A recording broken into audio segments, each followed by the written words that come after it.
History. Political formation of the 18th century.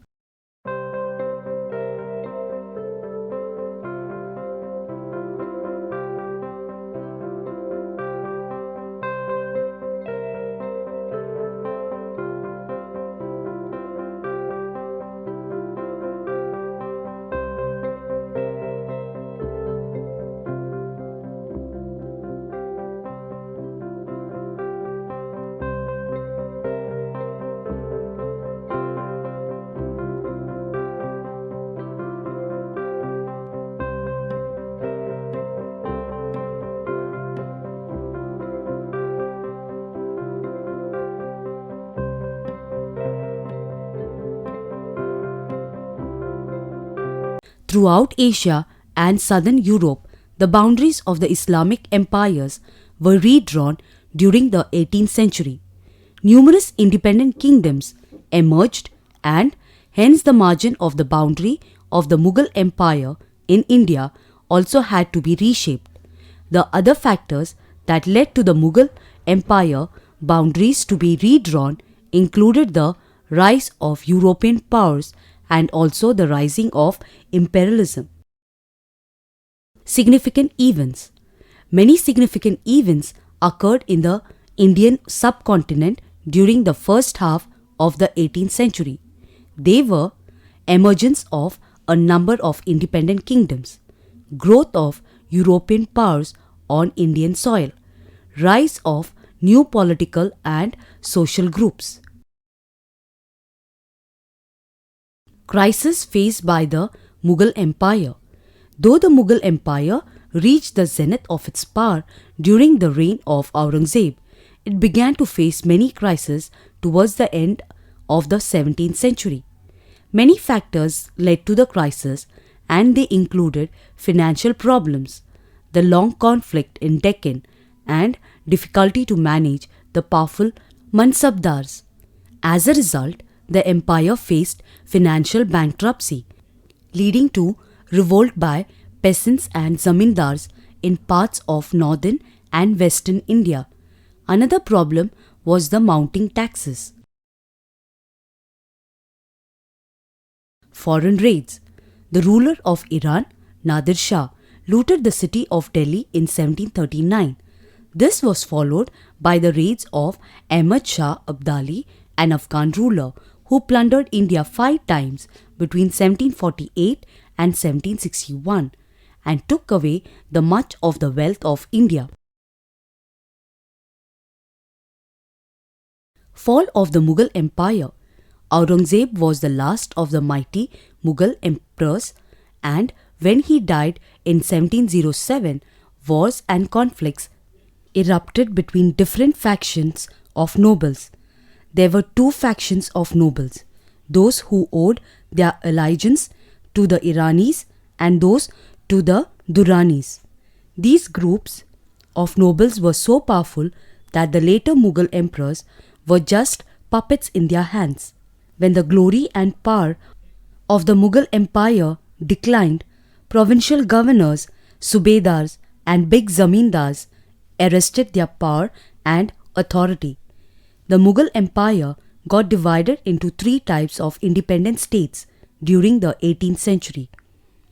They were Old Mughal provinces, Watan Jagirs and New Rising Powers. Old Mughal provinces. The major Old Mughal provinces included Awadh, Bengal and Hyderabad, and the governors of these states were very powerful under the Mansabdari system. Nizamul Mulk Saadat Khan, Asaf Jah, founded the state of Hyderabad. The governor of Awadh, Burhan ul Mulk Saadat Khan, 1722, started many types of revenue policies and grants that helped to decrease Mughal influence. He held the combined posts of Zubadari, Diwani and Faujdari. Murshid Quli Khan of Bengal vested power from the Mughals and a new state was formed.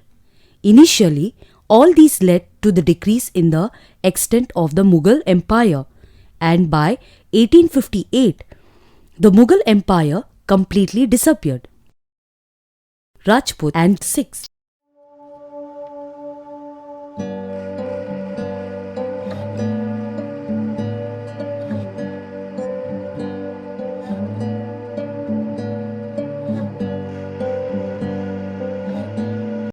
Watan Jagirs.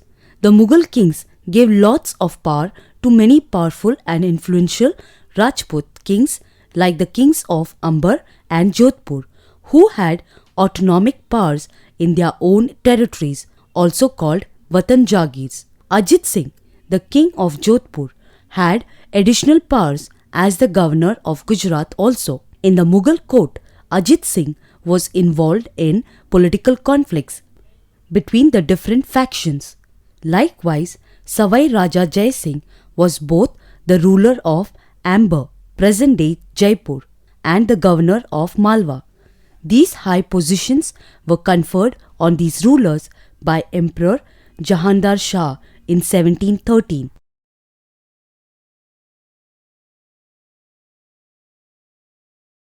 Savai Raja Jai Singh. Savai Raja Jai Singh, while being the ruler of Amber, was also the governor of Malwa.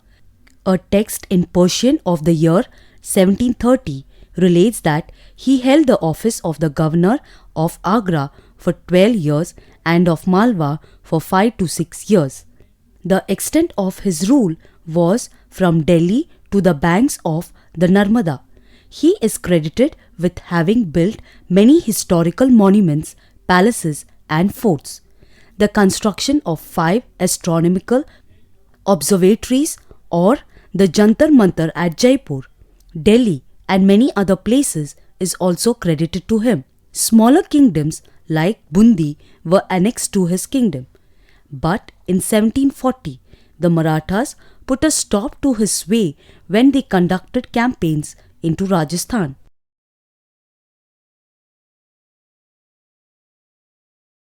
The Sikh. During the 17th century, the Sikhs organized themselves into a political community and formed the state of Punjab. The 10th Guru of the Sikhs, Guru Gobind Singh, started the Khalsa in 1699, which means a collective body of all baptized Sikhs. Following the death of Guru Gobind Singh, Banda Bahadur declared the Sikh state as a sovereign, but in 1716 he was captured and executed. This was followed by the organization of the Sikhs into bands known as Jatha and later as Missals. They coined the slogans Raj Karega Khalsa, which means that Sikh will rule. In 1799, Maharaja Ranjit Singh established the capital of the Sikh state at Lahore after unifying the Mislis.